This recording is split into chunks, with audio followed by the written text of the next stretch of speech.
Hello dear student, स्वागत है आपका हमारे यूट्यूब चैनल हमारे स्टूडियो पॉइंट में। आज हम लेके आए हैं आपके लिए 30 महत्वपूर्ण प्रश्नों की सीरीज, जो कि आपको प्रतियोगी परीक्षाओं में बहुत ही उपयोगी साबित होंगे। तो चलिए चलते हैं हमारे पहले प्रश्न की तरफ। माइक्रोसॉफ्ट विंडोज़ का प्रयोग कौन सी पीढ़ी में हुआ? ऑप्शन ए फर्स्ट जनरेशन में, ऑप्शन बी सेकेंड जनरेशन में, ऑप्शन सी थर्ड जनरेशन में, ऑप्शन डी फोर्थ जनरेशन में। तो माइक्रोसॉफ्ट विंडोज़ का प्रयोग जो हुआ था वो हुआ था हमारे फोर्थ जनरेशन में। ऑप्शन डी राइट आंसर हो जाएगा यहाँ पर।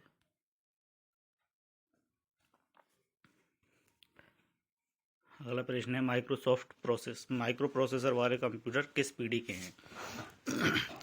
Option A first generation, option B second generation, option C third generation या ऑप्शन डी फोर्थ जनरेशन। तो माइक्रोसॉफ्ट प्रोसेसर का उपयोग जो हुआ था वो हुआ था अपने फोर्थ जनरेशन में। तो डी आंसर यहाँ पर सही हो जाएगा। अगला प्रश्न है दूसरी पीढ़ी के कंप्यूटर का मुख्य पुर्जा क्या था? Option A transistor, option C valve, option C IC या ऑप्शन डी प्रोसेसर। तो दूसरी पीढ़ी के कंप्यूटरों में ट्रांजिस्टर का प्रयोग होता था। तो यहाँ पर अपना ऑप्शन ए सही हो जाएगा।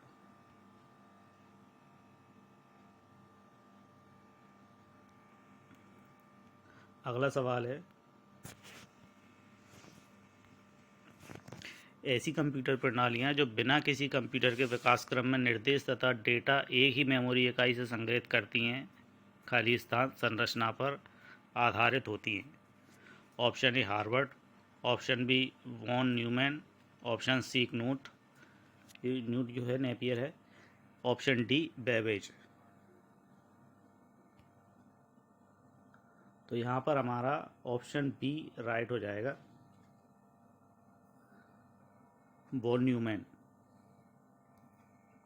अगला प्रश्न है प्रथम माइक्रो प्रोसेसर जो इंटेल द्वारा बनाया गया का नाम क्या था? Option A Intel 8000, option B Intel 4004, option C Intel 2000, option D Intel 500। तो क्वेश्चन नंबर 5 का सही आंसर है ऑप्शन बी,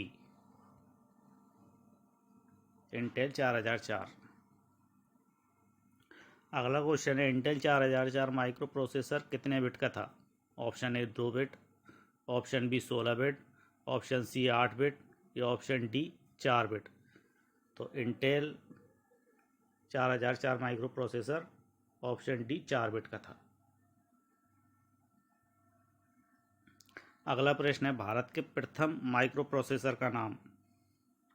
ऑप्शन ए शक्ति, ऑप्शन बी परम, ऑप्शन सी अशोका या ऑप्शन सी सेरोलम। तो भारत का जो प्रथम माइक्रो प्रोसेसर था उसका नाम था शक्ति। ऑप्शन ए यहाँ पर राइट हो जाएगा।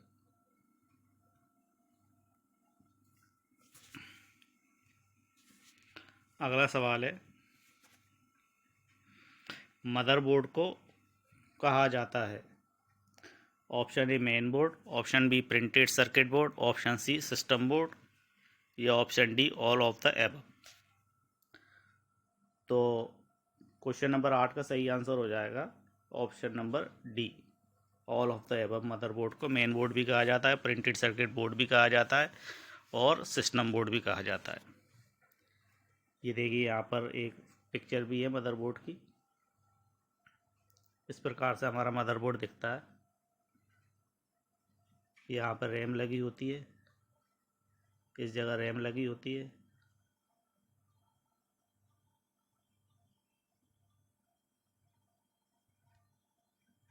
यहाँ पर रैम होती है।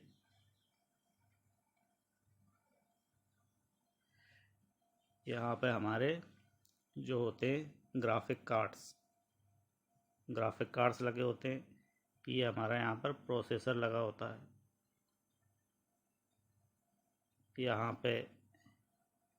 पे पावर सप्लाई होती है। यहाँ पर भी पावर सप्लाई होती है जो हमारे पीसीबी से मदरबोर्ड में आती है। चलते हैं हमारे अगले क्वेश्चन की तरफ। आर्टिफिशियल इंटेलिजेंस का आविष्कार किस पीढ़ी में हुआ था? तो आर्टिफिशियल इंटेलिजेंस का आविष्कार किस पीढ़ी में हुआ था? Option A 5th generation, option B 2nd, option C 3rd या ऑप्शन डी 4th जनरेशन। तो आर्टिफिशियल इंटेलिजेंस का जो आविष्कार हुआ था वो 5th जनरेशन में हुआ था, अभी जो चल रही है।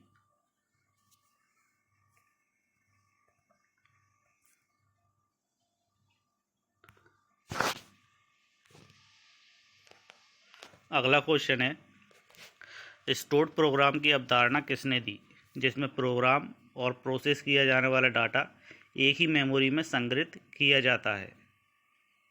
Option A John von Neumann, option B Alan Turing, option C Charles Babbage या ऑप्शन डी बिल गेट्स। तो क्वेश्चन नंबर 10 का हमारा सही जवाब है option number A John von Neumann. अगला सवाल है, निम्न में से किसके द्वारा अर्थेमोमीटर का आविष्कार किया गया? ऑप्शन है Evangelista Torricelli, option B Charles Xavier Thomas, option C Edward Taylor या ऑप्शन डी गुस्ताव टॉस्चेक। तो जो अर्थोमोमीटर का आविष्कार किया था वो है हमारा option number B Charles Xavier Thomas. ये यहाँ पर अर्थोमोमीटर की पिक्चर भी दी हुई है। अर्थोमोमीटर इस प्रकार का दिखता है। ये अर्थोमोमीटर जो है एक प्रकार का क्या था? कैलकुलेटर।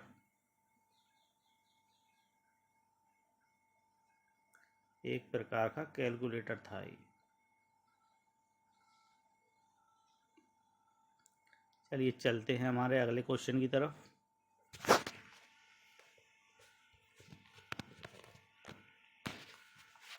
कंप्यूटर विकास क्रम में कंप्यूटर जनरेशन का 1 से 5 का सही क्रम चुनें। Option A vacuum tube, option B transistor vacuum tube integrated circuit VLSI या ULSI। ऑप्शन सी है ट्रांजिस्टर है, उसके बाद वैक्यूम ट्यूब, उसके बाद ULSI, फिर IC, फिर VLSI। या फिर option D vacuum tube, transistor, integrated circuit, ULSI, VLSI। तो इसमें जो हमारा सही जवाब हो जाएगा वो हो जाएगा ऑप्शन ए। कंप्यूटर की फर्स्ट जनरेशन में वैक्यूम ट्यूब का उपयोग हुआ था, सेकंड में ट्रांजिस्टर, थर्ड में IC, फोर्थ में VLSI और अब 5th जनरेशन में होता है ULSI। तो ऑप्शन नंबर ए यहाँ पर राइट हो जाएगा।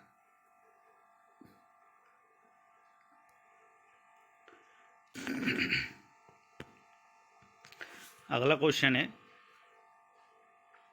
इंटीग्रेटेड सर्किट के वर्गीकरण में प्रयुक्त कौन सी तकनीक असुमेलित है? Option A SSI small scale integration, option B MSI medium scale integration, option C LSI large scale integration या option D LSI low scale integration. तो क्वेश्चन नंबर 13 का जो आंसर है वो है LSI लो स्केल इंटीग्रेशन। ऐसी कोई तकनीक नहीं होती IC में।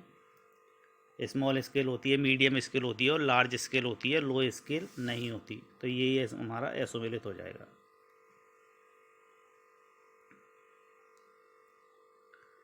एनियाक और एडवेक आदि किस जनरेशन के कंप्यूटरों के उदाहरण हैं?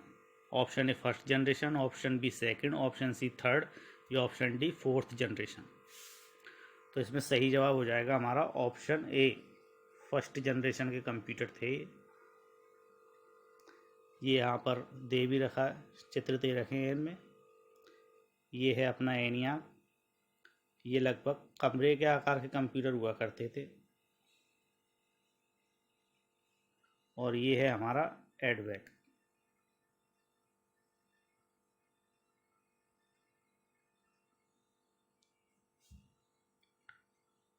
अगला क्वेश्चन है,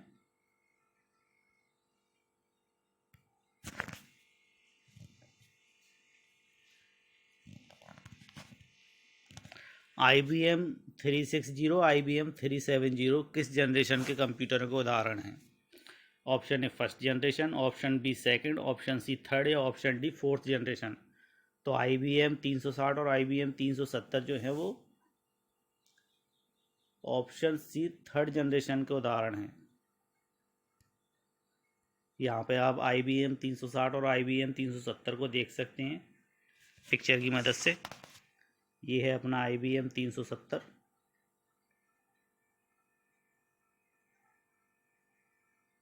यहाँ पर दे भी रखा है 370 IBM, आपको साफ साफ दिख रहा होगा। और ये है अपना IBM 360 360।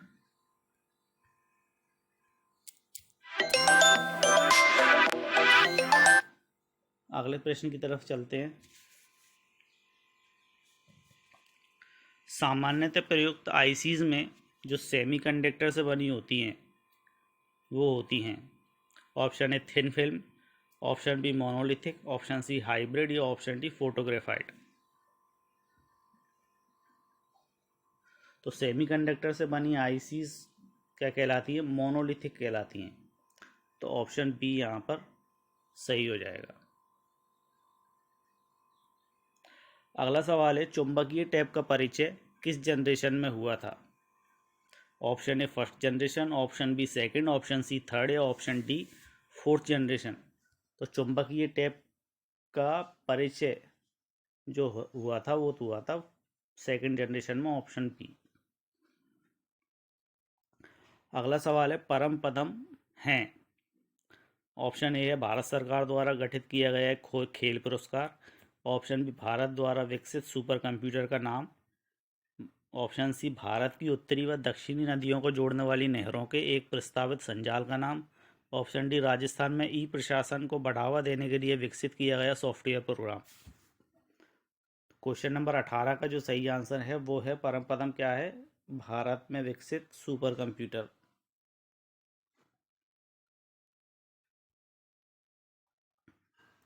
अगला सवाल है, कंप्यूटर के संदर्भ में बाइनेक क्या है?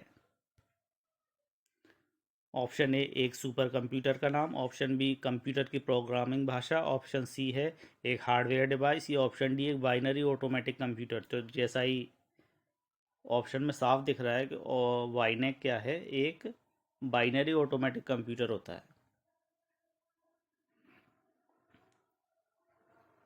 अगला क्वेश्चन है, आईसी चिपों द्वारा निर्मित प्रथम डिजिटल कंप्यूटर जाना जाता है।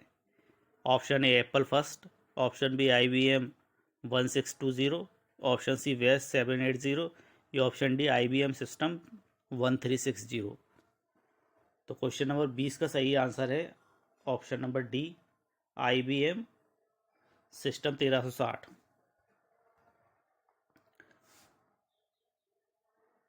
अगला क्वेश्चन है क्वेश्चन नंबर 21, पांचवी पीढ़ी में परियोजना को लागू करने के लिए स्थापित नई संस्था को कहा जाता है? Option A ICOT institute for new generation computer technology, option B MITI ministry of internal trade and industry, option C MCC micro electronics and computer technology corporation, option D SCP strategic computing program. तो question number 21 का सही answer है option number A, ICOT institute for new generation computer technology.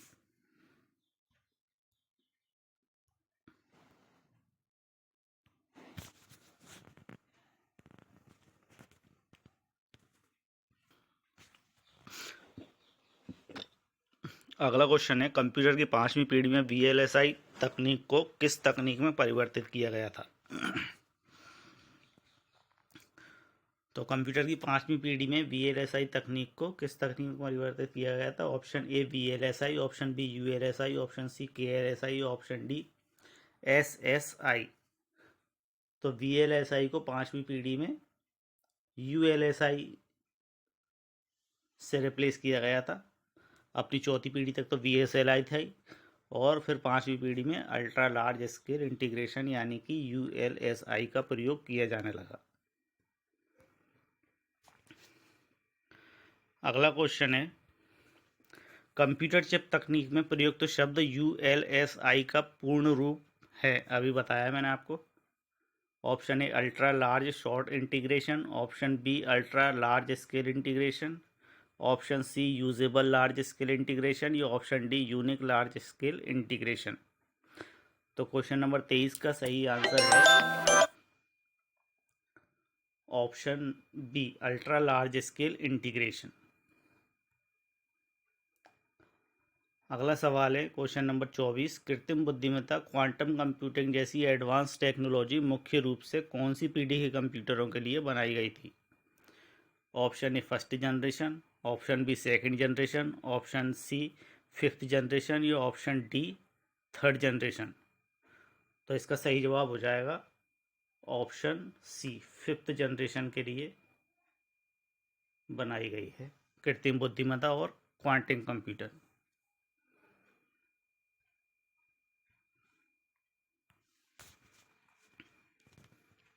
अगला सवाल है, निम्न में से कौन सा कंप्यूटर एक समय में कई यूजर्स को सपोर्ट कर सकता है? Option A palm top computer, option B personal computer, option C micro computer या ऑप्शन डी मिनी कंप्यूटर। तो क्वेश्चन नंबर 25 का जो सही आंसर है वो है option number D mini computer. अगला सवाल है, कंप्यूटर की 5वीं पीढ़ी के बारे में असत्य कथन है। ऑप्शन ए दे रखा है, 5वीं पीढ़ी में सूचना प्रौद्योगिकी की अवधारणा का विकास हुआ था, बिल्कुल सत्य है। ऑप्शन बी, इस पीढ़ी में ULSI यानी अल्ट्रा लार्ज स्केल इंटीग्रेशन तकनीक का प्रयोग हुआ, ये भी सही है। ऑप्शन सी दे रखा है, आर्टिफिशियल इंटेलिजेंस कंप्यूटर की 5वीं पीढ़ी में प्रयुक्त हुआ, ये भी बिल्कुल सही है। तो ऑप्शन डी इसमें राइट आंसर हो जाएगा। अगला सवाल है, कंप्यूटर निम्न में से कौन सा कार्य नहीं करता है? Option A inputting, option B processing, option C understanding या ऑप्शन डी कंट्रोलिंग।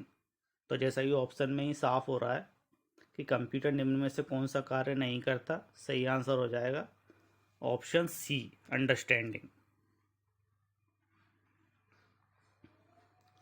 कंप्यूटर की बौद्धिक क्षमता का स्तर कितना होता है? Option A 100, option B 0, option C 1000 या ऑप्शन डी 10। तो कंप्यूटर की कोई बौद्धिक क्षमता नहीं होती, तो IQ तो क्या होगा? तो इसमें ऑप्शन बी राइट हो जाएगा। अगला क्वेश्चन देखते हैं।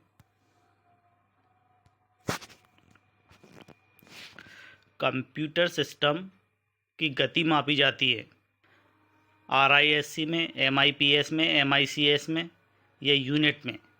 तो कंप्यूटर की जो गति होती है वो मिलियन इनपुट पर सेकंड, ऑप्शन नंबर बी यहाँ पर सही हो जाएगा। अगला क्वेश्चन है, निम्न में से कौन सी कंप्यूटर सिस्टम की एक सीमा है? ऑप्शन ए शुद्धता, option B speed, option C बुद्धि का अभाव या ऑप्शन डी भंडारण क्षमता। तो ऑप्शन में यहाँ पर क्लियर हो रहा है, कंप्यूटर की एक सीमा है बुद्धि का अभाव। तो ये थी हमारे 30 क्वेश्चन।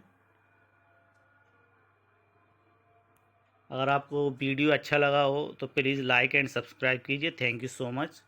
Bye bye.